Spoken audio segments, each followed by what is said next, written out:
आज हम पढ़ेंगे नस्वार, गुटखा और ये सारी चीज़ों के बारे में। नस्वार के बारे में किसने क्वेश्चन किया था? क्वेश्चन लाजमी नहीं है कि आप बीच में ही जो है ना वो कर दो। जब बात कंप्लीट हो जाए एंड पे मैं पूछता हूँ भाई है किसी का क्वेश्चन, तो आप बताओ कि भाई हाँ हमारे इस चीज़ का क्वेश्चन।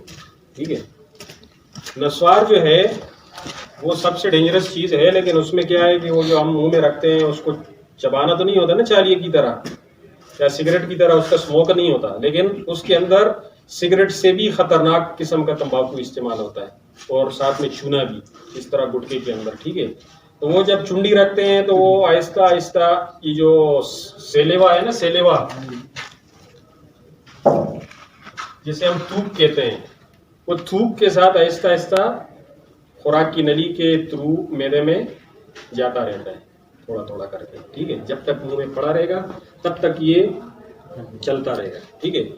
जब बिल्कुल वो बेअसर हो जाता है, यानी उसका जो बिल्कुल वो क्या उसको बोलते हैं कि वेस्ट रह जाता है, मगज पूरा चला जाता है मैदे में। ठीक है। वेस्ट रह जाते हैं वो फिर आप फेंक देते हो। ठीक है। बेअसर हो जाता है। वो मैदे को जिस हिसाब से डैमेज कर रहा होता है, खाली मैदे को नहीं, पूरा आपका सिस्टम डैमेज कर रहा होता है। यहाँ मुंह से लेके नीचे मैदे तक हर चीज को डैमेज कर रहा होता है। ठीक है। सिर्फ नस्वार नहीं, गुटखा, शराब, चालिया, क्या नाम है, मावा, गुटखा जो भी आप लोग खाते हो, सिगरेट हो गए, तो ये पूरे आपके सिस्टम में ये चीजें घूम रही होती है खून में शामिल होके। ठीक है। लेकिन खून में शामिल होने से पहले जिन जिन चीजों से ये गुजरते जाते हैं उसका बेड़ा गर्क करते जाते हैं। ठीक है।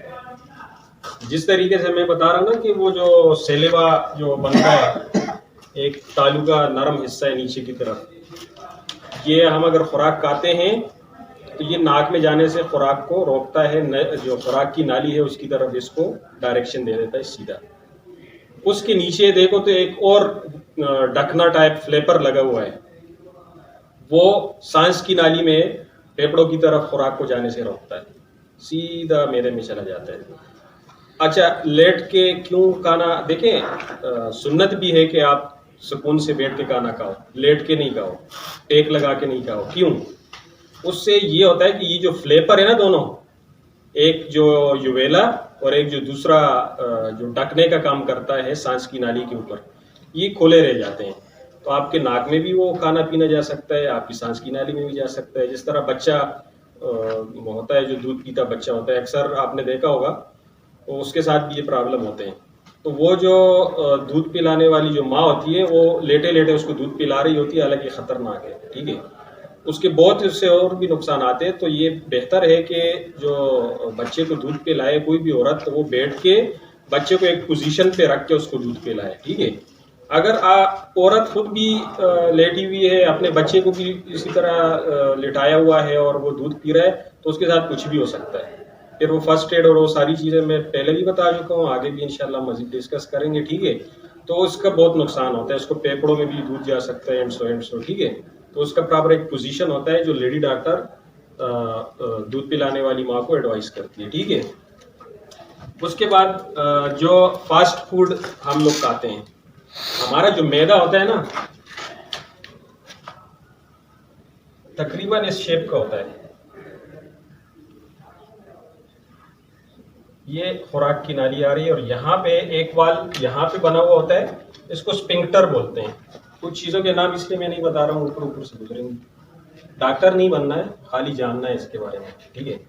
फर्स्ट एड के हिसाब से यहाँ पे एक वाल लगा होता है, जो आप खुराक खा जाते हो ना, नीचे इसमें चला जाता है मैदे के अंदर, तो इसको वापसी आने से रोकता है।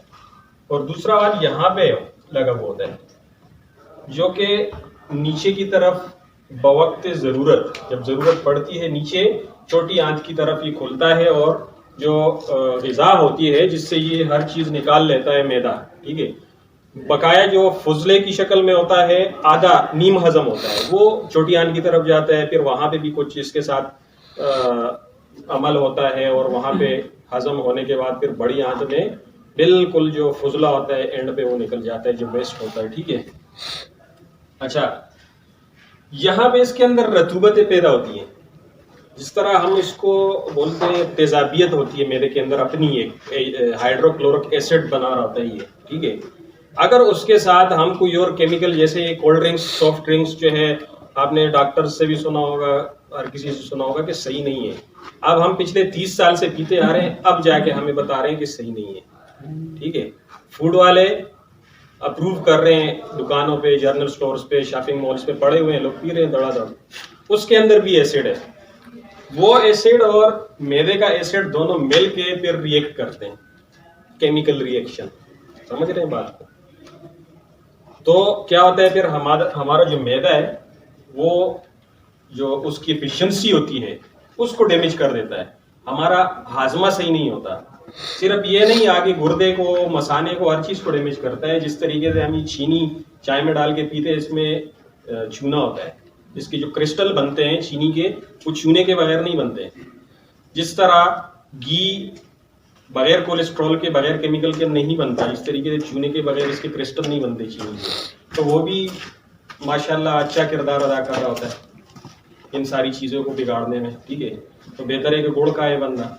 और फास्ट फूड जो है, इनके अंदर इतनी एसिडिटी होती है, जिस तरह कोल्ड ड्रिंक्स में, फास्ट फूड्स में इतनी एसिडिटी होती है कि ये जो मैदे की अपनी एसिडिटी होती है ना, कुदरती हाजमे के लिए, उसको डिस्टर्ब कर जाती है। ठीक है, तो ये फैलता और सिकुड़ता है। जब फैलता और सिकुड़ता है तो ये जो वाल है ये खुराक को ऊपर की तरफ वापस जाने नहीं देता, ये बंद हो जाता है।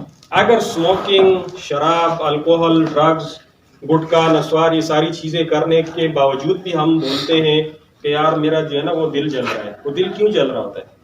इस सवाल के अंदर खराबी पैदा हो जाती है। जब ये फैलता और सिकुड़ता है ना, जिस तरह इंजन के पिस्टन चलते रहते हैं, कंबस्शन उसकी कंटिन्यू हो जाती है जब आप उसको स्टार्ट करते हो।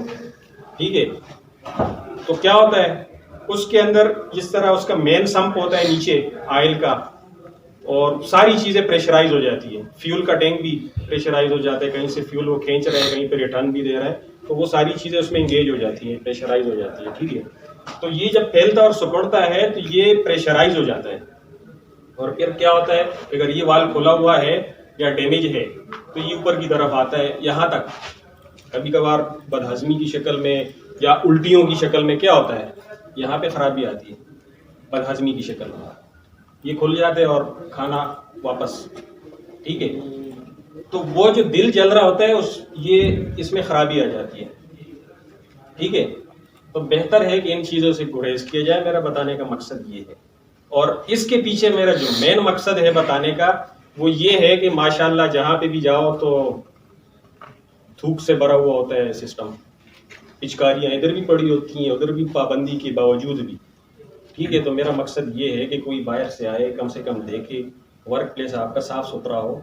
अगर कहीं पे भी पिचकारी नजर आएगी ना, तो सबसे पहले वो उसी के ऊपर क्रॉस क्वेश्चन करेगा, ऑब्जेक्शन करेगा, ये क्यों है। ठीक है, बाकी आप लोग जानते हो कि आपने सेहत का ख्याल कैसे रखना है। अल्लाह पाक ने अच्छी मशीनरी बनाई हुई है हमारी, हर एक के अंदर सेंसर लगा हुआ है। जैसे हम खाना खा के वाइंड अप कर जाते हैं तो ये इसका जो सेंसर है ये ऑपरेट हो जाता है। ये हमारा कमांड एंड कंट्रोल सेंटर है, ये ऑपरेट हो जाता है, बंद हो जाता है। और ये जो इसका सिस्टम है फैलने सिकुड़ने का, हाजमे का, वो शुरू हो जाता है। ठीक है, अब कई बार आपने देखा होगा, हम खाना खा रहे होते हैं, चपाती खत्म हो जाती है, सालन पड़ा होता है, यार वो चपाती जरा दो और पकड़ के ले आना। ठीक है, वो बंदा जाता है, 10-15 मिनट 20 मिनट लगाने के बाद आ जाता है। तब तक हमारी कंबस्शन इसके अंदर, मैं इंजन के हिसाब से बोल रहा हूँ, शुरू हो चुकी होती है मेरे के अंदर। ठीक है, तो फिर क्या होता है कि खाने का वो मजा नहीं रहता जब हम दोबारा शुरू करते हैं। आधा खाना खा के फिर जब शुरू करते हैं, उससे बेहतर है कि आप वाइंड अप कर जाओ, साइड हो जाओ। और खाने के ऊपर पानी भी नहीं पीना चाहिए, सुन्नत के खिलाफ भी है। सुन्नत के खिलाफ है तो जब आप रिसर्च इस पे करोगे तो उसमें फायदे बहुत हैं नहीं पीने में, अगर पियोगे तो नुकसान बहुत हैं। ये गर्म होता है, मैदा गर्म होता है इंतहाई जब ये शुरू हो जाता है अपने काम पे, अपने असाइनमेंट पे जब स्टार्ट हो जाते हैं, बहुत गर्म होता है। जैसे ऊपर से आप ठंडा पानी डालते हो तो क्या हो जाता है, गड़बड़ हो जाती है ना। अब आप धूप में काम कर रहे हो या भाग रहे हो, दौड़ रहे हो, अचानक आपको कोई बिठा के ऊपर बर्फ का पानी फेंक देता है, क्या होगा, जाम हो जाओगे। तो इसी तरीके से ये अपना डिसऑर्डर हो जाता है, अपना काम छोड़ देता है, फिर वो एफिशिएंसी नहीं रहती इसकी। इसलिए कहा जाता है कि आप ज़्यादा ठंडा पानी नहीं पिया करें, थोड़ा नॉर्मल पिया करें। ज़्यादा गर्म चाय या गर्म पानी भी नहीं पिए, या गर्म कावा भी ज़्यादा नहीं पिए, थोड़ा नॉर्मल पिए। वो इसी वजह से कि ये जो सिस्टम, जो मशीनरी अल्लाह पाक ने दी है, इसकी मेंटेनेंस करें। लेकिन माशाल्लाह आजकल लोग बेड़ा ही गर्क कर रहे हैं खुद अपने हाथों से, मावा गुटखा पता नहीं क्या क्या चीज़ें खा के। कि जो मावा गुटखा नस्वार सिगरेट वाले लोग हैं, ये जो सेलेवा होती है ना, थूक, खाने का जो डाइजेस्टिव सिस्टम है, डाइजेशन जो है, जो हाजमे का पहला स्टेप है, वो यहाँ से शुरू होता है, मुंह से चबाने के बाद जो थूक है ना, इसमें भी अल्लाह पाक ने एक ऐसी चीज़ रखी हुई है कि हाजमे में ये बहुत मदद देता है। तो ये थूक जो है, जो यूवेला है, वो बनाना छोड़ देता है, कम बनाता है या बनाना छोड़ देता है। ऐसे स्टेज पे वो बंदा पहुंच जाता है जो ज़्यादा मावा खा रहा हो, तंबाकू नोशी कर रहा हो, नस्वार रख रहा हो, ठीक है, वो डैमेज हो जाता है। जब थूक नहीं बनेगा तो आपके हाजमे का पहला स्टेप ही फेल हो गया, तो आपका, ठीक है। उसके बाद आपका जो मुंह है वो हर टाइम सूखा सूखा रहेगा। आपकी जो हरकत है ज़बान की, जबड़ों की, वो भी इसी के ऊपर डिपेंड करती है, सारी चीज़ें। तो इन सारी चीज़ों का ख्याल रखना आपका काम है, मेरा अपनी मशीनरी का ख्याल रखना काम है। लेकिन माहौल के हिसाब से मैं जो बता रहा हूँ आप लोगों को, इतनी लंबी कहानी कि माहौल भी गंदा हो रहा है, ठीक है। तो माहौल को साफ सुथरा रखें, ऑब्जेक्शन से भी बचें और बीमारियों से भी बचें। और कोई क्वेश्चन? चलेंगे डिस्कस।